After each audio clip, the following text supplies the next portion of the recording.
Hello friends, welcome to my channel. I am Poonam Dua from Imint Education Academy of Literature, and today we are going to discuss some of the important features of one prominent era of English literature. This is Neoclassicism.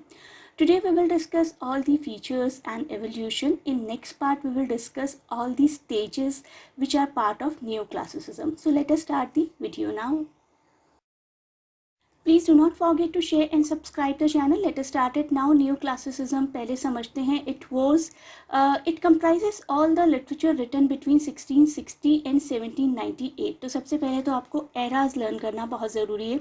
I'll create one more part of the video in which I will discuss all the related MCQs related to this particular era. So this time period is broken down into three parts: the Restoration period, the Augustan period, and the Age of Johnson. In fact, the neoclassical period ended in 1798 when Wordsworth published the Romantic Lyrical Ballad, and that was the beginning of Romantic era. So the writers of this era tried to imitate or copy the styles of Romans and Greeks, जिनकी poetry को हम classical poetry कहते हैं. तो classical poetry को ही एक नया look दे देना, एक नए तरीके से प्रेजेंट करना, इसी वजह से इस पीरियड का नाम है न्यू क्लासिसिज्म.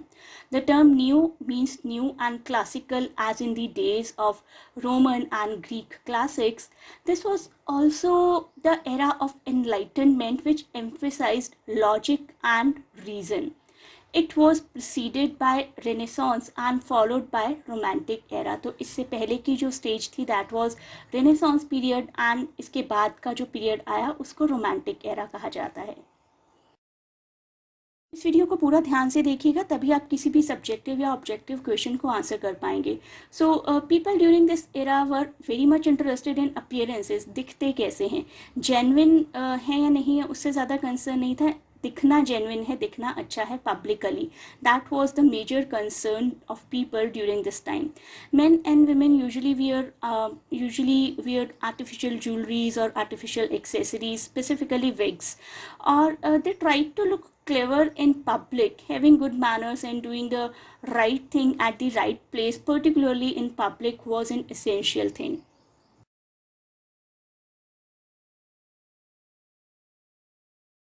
ये एक ऐसा एरा था जिसको समझना हमें लिटरेचर को समझने में बहुत हेल्प करेगा. It was a time of comfortableness in England. People would meet at coffee houses to chat about politics, among other topics, and sometimes drink a new warm beverage made of chocolate. And it was also the beginning of British tradition of drinking afternoon tea. And it was the starting point of middle class, and because of that more people were literate. तो ये एक ऐसा era था जब लोग comfort की तरफ ज़्यादा मूव हो रहे थे, और कॉफ़ी हाउसेस, क्लब हाउसेस का चलन इसी दौर में शुरू हुआ था. यू कैन से कि जितनी भी आजकल हम पेज 3 वर्ड यूज़ करते हैं कि पेज 3 पार्टीज़, तो शायद उसी एरा में इस तरीके की पेज 3 पार्टीज़ की शुरुआत हुई थी. इसके कुछ फीचर्स डिस्कस करते हैं. इसके फीचर्स बिल्कुल रेनेसांस पीरियड के एटीट्यूड के ऑपोजिट हैं. During the Renaissance period man was seen as basically good, and during this period man was portrayed in their real terms inherently flawed, full of mistakes, and they emphasized restraint, self control and common sense. तो कुछ common features अब इसके बन जाते हैं. Rationalism, एक एक करके हम डिस्कस तो करेंगे अभी वीडियो में, अभी मैं सिर्फ आपको बता रही हूँ features. Rationalism, scholarly illusions, didacticism, realism and adherence to classical rules of poetry. तो सबसे पहले बात करेंगे रैशनलिज्म की. रैशनलिज्म का जनरल मीनिंग है कि सोच समझ के किसी चीज़ को करना. Do not do the things on the basis of emotions but perform task on the basis of logic. So rationalism is the most essential feature of neoclassical poetry. Neoclassical poets viewed reason as the main theme of learning, knowledge and inspiration for their poetry. Neoclassical poets ने effort किया था imagination, emotions और feeling को disregard करने का, पीछे छोड़ने का, while composing their poetry, and that is the reason their poetry may be branded as maybe artificial and synthetic as well.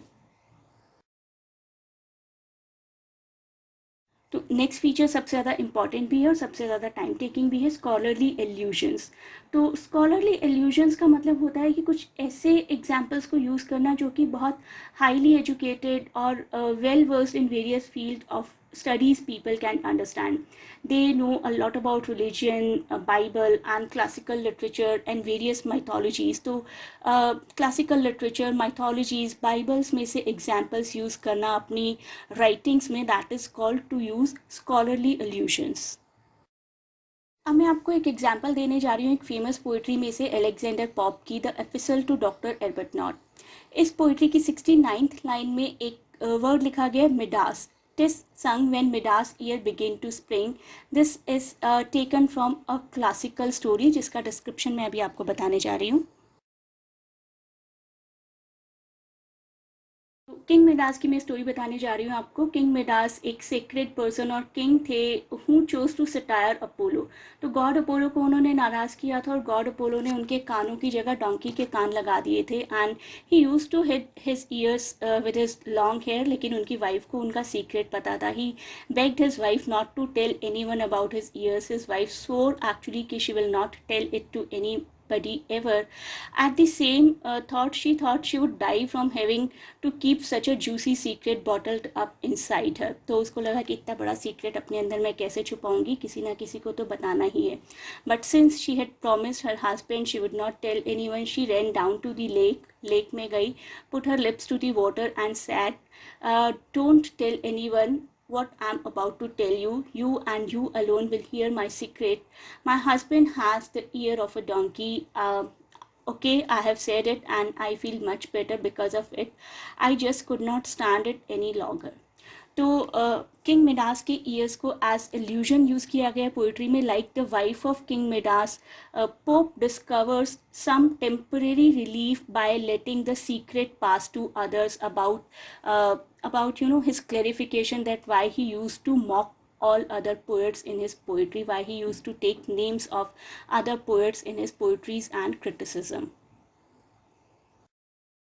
तो एलेक्जेंडर पोप ने रेप ऑफ द लॉक में भी एल्यूजन्स को काफ़ी यूज़ किया है। सबसे बड़ा एल्यूजन तो पूरी स्टोरी का ही है कि the speaker compares the loss of Belinda's hair to the great battle of classic epic literature like Iliad and Odyssey. ऐसे ही एल्यूजन्स हमें देखने को मिलते हैं जॉन ड्राइडन की मैकफ्लेक्नो में, जहाँ पर कंपेयर किया गया है इन द वेरी बिगनिंग मैकफ्लेक्नो को ही रोमन एम्परर ऑगस्टस से। और पोइट्री के एंड में हमें बाइबल इंसिडेंसेस भी मिलते हैं। In Bible Elijah leaves his mantle to Elisha as he ascends towards the heaven. So Elisha is endowed with the gift of prophecy. Similarly, Flecknoe in this poetry offers his mantle of stupidity to Shadwell before his retirement, and through this biblical allusion, Dryden presents Flecknoe as the father poet and Shadwell as the son.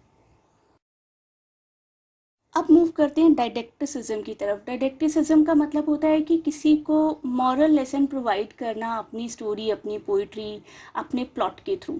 So new classical poets rebel against the romantic nature of the poetry of the Renaissance period, and romantic poets love to compose poetry just for the sake of poetry like John Keats, and they tried hard to sidestep morality and didacticism in their poetry, and their foremost purpose was to give relief to their feelings. And on the other hand, neoclassical poets laid stress significantly on the didactic, or you can say moralistic purpose of poetry.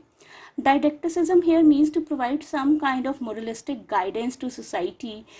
Example देखिए, in epistle to Dr. Albert Knott, the poets are guided not to intrude into others' matters, and in Flecknoe, the non-talented poets are advised not to trouble the world with their writings.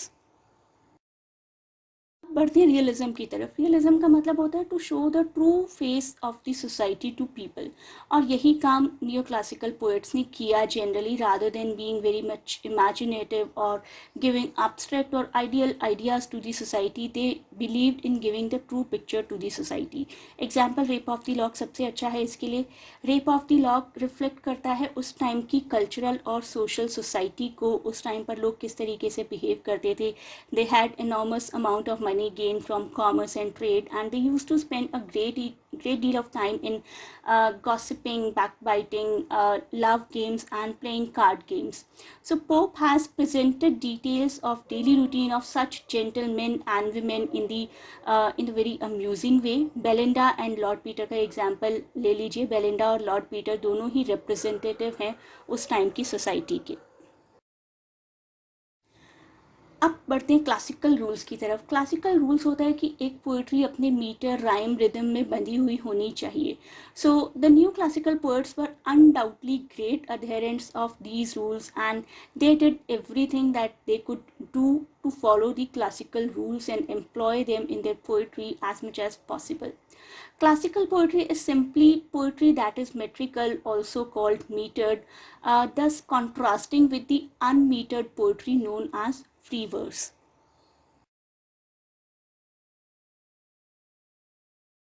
तो classical adherence का एक example देने जा रही हूँ मैं. उन students को ज़्यादा अच्छे से समझ आएगा who already know about heroic couplets, pentameters, iambic pentameters.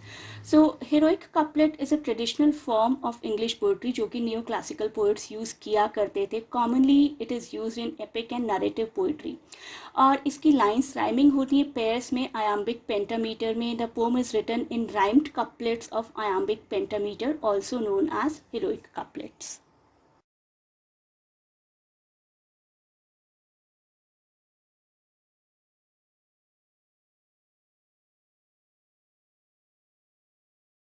अब एक एग्जाम्पल देख लेते हैं. यहाँ लिखी हुई लाइन्स को देखिए. And pondering which of all his sons was fit to reign and wage immortal war with wit. तो यहाँ पर अगर आप प्रॉपर तरीके से हर चीज़ को प्रोनाउंस करेंगे तो you will find that there are 5 iambs and unstressed syllable is followed bye.